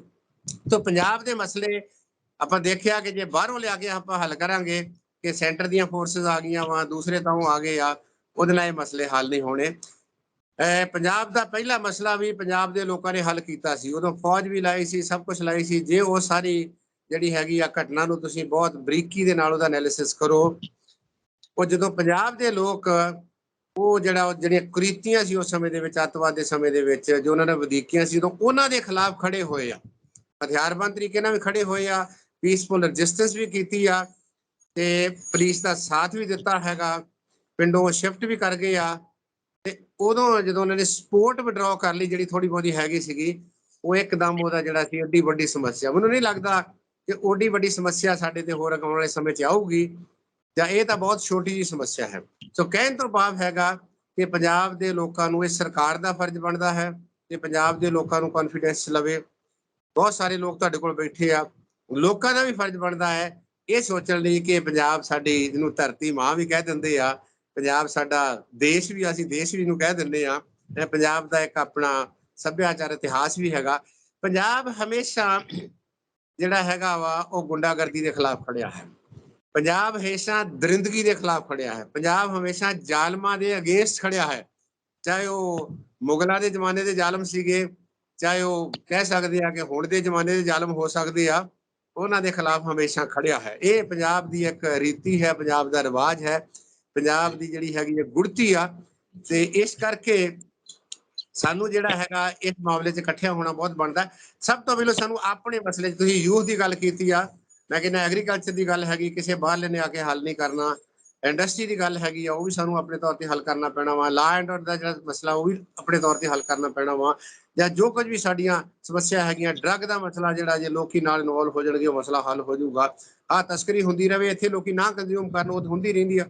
ਉਹ ਕਿਹੜੇ ਪੰਜਾਬ ਦੇ ਲੋਕ, ਬਾਹਰਲੇ ਲੋਕ ਵੀ ਤਸਕਰ ਇੱਥੇ ਬਹੁਤ ਵੱਡੇ ਵੱਡੇ ਆ, ਦਿੱਲੀ 'ਚ ਰਹਿਣ ਡਏ ਆ, ਬੰਬੇ 'ਚ ਰਹਿਣ ਡਏ ਆ, ਚੰਡੀਗੜ੍ਹ 'ਚ ਰਹਿਣ ਡਏ ਆ, ਦੁਬਈ 'ਚ ਰਹਿਣ ਡਏ ਆ, ਕੈਨੇਡਾ ਅਮਰੀਕਾ 'ਚ ਰਹਿਣ ਡਏ ਆ। ਕੰਜੰਪਸ਼ਨ ਬੰਦ ਕਰ ਦਈਏ ਅਸੀਂ, ਉਹਨਾਂ ਦੇ ਗਾਹਕ, ਜਿਹੜੀ ਸਾਡੀ ਯੂਥ ਆ ਉਹਨਾਂ ਦੀ ਗਾਹਕ ਨਾ ਬਣੇ ਉਹਦੇ ਵਿੱਚ ਆਉਣ, ਅਸੀਂ ਆਪਣਾ ਮਸਲਾ ਆਪ ਹੱਲ ਕਰ ਸਕਦੇ ਆ। ਸੋ ਇਹਦੇ ਲਈ ਸਭ ਤੋਂ ਵੱਡੀ ਗੱਲ ਹੈਗੀ ਆ ਕਿ ਸਾਡੀ ਜਿਹੜੀ ਪਾਰਟਿਸਿਪੇਸ਼ਨ ਨੂੰ ਭਾਗੀਦਾਰੀ ਕਹਿੰਦੇ ਆ, ਪਿੰਡ ਪੱਧਰ ਤੋਂ ਲੈ ਕੇ ਮਹੱਲਾ ਪੱਧਰ ਤੋਂ ਲੈ ਕੇ ਸਾਰਿਆਂ ਨੂੰ ਨਾਲ ਲੈ ਕੇ ਚੱਲਣ ਦੀ ਰਵਾਇਤ ਦੇ ਨਾਲ ਹੀ ਇਹ ਸਾਰੇ ਮਸਲੇ ਜਿਹੜੇ ਤੁਸੀਂ ਕੀਤੇ ਆ ਉਹ ਕਰ ਸਕਦੇ ਆ। ਆਈਕਨ ਨਵੇਂ ਬਣ ਜਾਣਗੇ, ਸਾਡੇ ਕੋਲ ਏਦਾਂ ਦੇ ਵੀ ਆਈਕਨ ਹੈਗੇ ਆ, ਜਿਹੜੇ ਬਾਬੇ ਜਿਹੜੇ ਹੈਗੇ ਆ ਕਿੰਨੇ ਕਿੰਨੇ ਰੁੱਖ ਲਾ ਦਿੱਤੇ ਉਹਨਾਂ ਨੇ, ਜਿਨ੍ਹਾਂ ਨੇ ਏਦਾਂ ਦੇ ਗੰਦੇ ਨਾਲੇ ਵੀ ਸਾਫ਼ ਕਰ ਦਿੱਤੇ। ਸਾਡੇ ਕੋਲ ਏਦਾਂ ਦੇ ਵੀ ਆਈਕਨ ਹੈਗੇ ਆ ਕਿ ਜਿਨ੍ਹਾਂ ਨੇ, ਭਗਤ ਪੂਰਨ ਸਿੰਘ ਹੋਣੀ ਸਾਡੇ ਕੋਲ ਆਈਕਨ ਹੈਗੇ ਆ, ਕਿੰਨਾ ਲੋਕਾਂ ਦੀ ਉਹ ਸੇਵਾ ਕਰਦੇ। ਹੋਰ ਬਹੁਤ ਸਾਰੇ ਸਾਨੂੰ ਇਸ ਕਿਸਮ ਦੇ ਲੋਕ ਜਿਹੜੇ ਆ ਉਹ ਮਿਲ ਜਾਣਗੇ, ਸਾਡੇ ਆਈਕਨ ਬਣ ਜਾਂਦੇ ਆ। ਸਾਡੇ ਕੋਲ ਇਸ ਕਿਸਮ ਦੇ ਆਈਕਨ ਹੈਗੇ ਆ ਕਿ ਜਿਹੜੇ ਇਸ ਵੇਲੇ ਦੀਆਂ ਜਿਹੜੀਆਂ ਸਰਕਾਰਾਂ ਹੈਗੀਆਂ ਵਾ ਉਹਨਾਂ ਦੇ ਖਿਲਾਫ ਡਟ ਕੇ ਖੜੇ ਹੈਗੇ ਆ, ਉਹਨਾਂ ਨੇ ਪ੍ਰੋਟੈਸਟ ਕੀਤਾ। ਕਿਸਾਨੀ ਦੇ ਵਿੱਚੋਂ ਤੁਹਾਨੂੰ ਬਹੁਤ ਵੱਡੇ ਆਈਕਨ ਮਿਲ ਜਾਣਗੇ, ਕਿੱਦਾਂ ਲਗਾਤਾਰ ਉਹਨਾਂ ਨੇ ਜਿਹੜਾ ਹੈਗਾ ਆਪਣੀ ਗੱਲ ਤੇ ਜਿਹੜੀ ਜਿੱਦ ਕੀਤੀ, ਉਹ ਜਿੱਦ ਤੇ ਅੜੇ ਰਹੇ ਆ, ਕਿਉਂਕਿ ਜਿੱਦ ਉਹਨਾਂ ਦੀ ਸਹੀ ਸੀਗੀ। ਔਰ ਅਲਟੀਮੇਟਲੀ ਇੱਕ ਓਡੇ ਵੱਡੇ ਨਿਜ਼ਾਮ ਨੂੰ ਗੋਡੇ ਟੇਕਣੇ ਪਏ। ਇਹ ਤੋਂ ਵੱਡੇ ਕਿਸਾਨ, ਸਾਡੇ ਜਿਹੜੇ ਕਿਸਾਨ ਲੀਡਰ ਸਾਡੇ ਆਈਕਨ ਹੈਗੇ ਆ, ਉਹ 'ਚ ਹਿੱਸਾ ਲੈਣ ਵਾਲੇ ਸਾਡੇ ਆਈਕਨ ਆ, ਉਹ 'ਚ ਬੀਬੀਆਂ ਜਿਹੜੀਆਂ ਹੈਗੀਆਂ ਵਾ ਉਹ ਸਾਡੇ ਆਈਕਨ ਆ, 700 ਕਿਸਾਨ, 750 ਸ਼ਹੀਦ ਹੋਇਆ ਵਾ, ਉਹ ਸਾਡੇ ਆਈਕਨ ਆ। ਆਈਕਨ ਤਾਂ ਜਿੱਥੋਂ ਤੁਸੀਂ, ਆਈਕਨ ਜ਼ਰੂਰੀ ਨਹੀਂ ਹੁੰਦਾ ਕਿ ਅਸੀਂ ਬਹੁਤ ਹਾਈ ਪ੍ਰੋਫਾਈਲ ਲੈ ਕੇ ਆਉਣਾ ਹੁੰਦਾ ਵਾ। ਆਈਕਨ ਤੁਹਾਡੇ ਗੁਆਂਢ 'ਚ ਵੀ ਹੋ ਸਕਦਾ ਵਾ, ਆਈਕਨ ਤੁਹਾਡੇ ਜਿਹੜਾ ਹੈਗਾ ਆਲੇ ਦੁਆਲੇ 'ਚ ਵੀ ਹੋ ਸਕਦਾ ਵਾ। ਕਿਸੇ ਨੂੰ ਤੁਸੀਂ ਆਈਕਨ ਮੰਨ ਲਓ, ਜਿਹੜਾ ਵੀ ਸਮਾਜ ਲਈ, ਲੋਕ ਭਲਾਈ ਲਈ ਚੰਗਾ ਕੰਮ ਕਰਦਾ ਵਾ ਉਹੀ ਸਾਡਾ ਆਈਕਨ ਬਣ ਸਕਦਾ ਹੈ। ਤਾਂ ਇਸ ਤਰੀਕੇ ਦੇ ਨਾਲ ਅਸੀਂ ਇਹ ਮਸਲਾ ਹੱਲ ਕਰ ਸਕਦੇ ਹਾਂ। ਧੰਨਵਾਦ ਸੇਖੋਂ ਸਾਹਿਬ। ਨਮਸਕਾਰ। ਸੋ ਮੇਰੇ ਨਾਲ ਮੌਜੂਦ ਸਨ ਉਗੇ ਸਿਆਸੀ ਮਾਹਰ ਪ੍ਰੋਫੈਸਰ ਜਗਰੂਪ ਸਿੰਘ ਸੇਖੋਂ। ਜਦੋਂ ਗੱਲ ਗੈਂਗਸਟਰਵਾਦ ਦੀ ਹੁੰਦੀ ਹੈ, ਸਵਾਲ ਬਹੁਤ ਖੜੇ ਹੁੰਦੇ ਨੇ ਕਿ ਤੁਸੀਂ ਉਹਨਾਂ ਨੂੰ ਗੈਂਗਸਟਰ ਕਿਉਂ ਕਹਿੰਦੇ ਹੋ? ਇੱਕ ਨੌਜਵਾਨ ਹੋ ਕੇ ਉਹ ਮਾਪਿਓ ਦੇ ਕਿਸੇ ਦੇ ਪੁੱਤ ਹੁੰਦੇ ਨੇ, ਉਸ ਤੋਂ ਬਾਅਦ ਉਹ ਗੈਂਗਸਟਰ ਬਣ ਜਾਂਦੇ ਨੇ, ਹਾਲਾਤ ਬਣਾ ਦਿੰਦੇ ਨੇ। ਇਹ ਵੀ ਇੱਕ ਸ਼ਬਦ ਆਪਣੇ ਆਪ ਦੇ ਵਿੱਚ ਉਹਨਾਂ ਨੂੰ ਸ਼ਹਿ ਦੇਣ ਵਾਲਾ ਆ ਕਿ ਉਹ ਆਪਣੇ ਆਪ ਨੂੰ ਗਲੈਮਰਾਈਜ਼ ਫੀਲ ਕਰਦੇ ਨੇ ਕਿ ਅਸੀਂ ਬਹੁਤ ਵੱਡੇ ਗੈਂਗਸਟਰ ਬਣਦੇ ਜਾ ਰਹੇ ਹਾਂ। ਜੇਲ੍ਹਾਂ 'ਚ ਜਾ ਕੇ ਮੁਲਾਕਾਤ ਕੀਤੀ ਹੈ ਜੇਲ੍ਹ ਮੰਤਰੀ ਸਾਹਿਬ ਹਰਜੋਤ ਬੈਂਸ ਨੇ। ਉਹ ਕਹਿੰਦੇ ਕਿ ਨੌਜਵਾਨ ਜਿਹੜੇ ਗੈਂਗਸਟਰ ਨੇ ਉਹ ਚਾਹੁੰਦੇ ਨੇ ਕਿ ਅਸੀਂ ਮੁੱਖ ਧਾਰਾ ਵਿੱਚ ਵਾਪਸੀ ਕਰੀਏ। ਪਰ ਸਵਾਲ ਇੱਥੇ ਫਿਰ ਸਰਕਾਰਾਂ ਤੇ ਆ ਕੇ ਰੁਕਦਾ ਕਿ ਸਰਕਾਰਾਂ ਉਹਨਾਂ ਦੇ ਲਈ ਬਾਹਰ ਆਉਣ ਦੇ ਉੱਤੇ ਜਾਂ ਉਹਨਾਂ ਨੂੰ ਮੁੱਖ ਧਾਰਾ 'ਚ ਵਾਪਸ ਲਿਆਉਣ ਦੇ ਲਈ ਕਿਹੋ ਜਿਹੀ ਨੀਤੀ ਤੇ ਨੀਅਤ ਦੇ ਨਾਲ ਕੰਮ ਕਰਦੀਆਂ ਨੇ। ਤੁਸੀਂ ਆਪਣੇ ਵਿਚਾਰ ਕਮੈਂਟ ਜ਼ਰੂਰ ਕਰਿਓ। ਤਖ਼ਤ ਪੰਜਾਬ ਨੂੰ ਸਬਸਕ੍ਰਾਈਬ ਕਰੋ। ਮੈਨੂੰ ਇਜਾਜ਼ਤ ਦਿਓ। ਧੰਨਵਾਦ।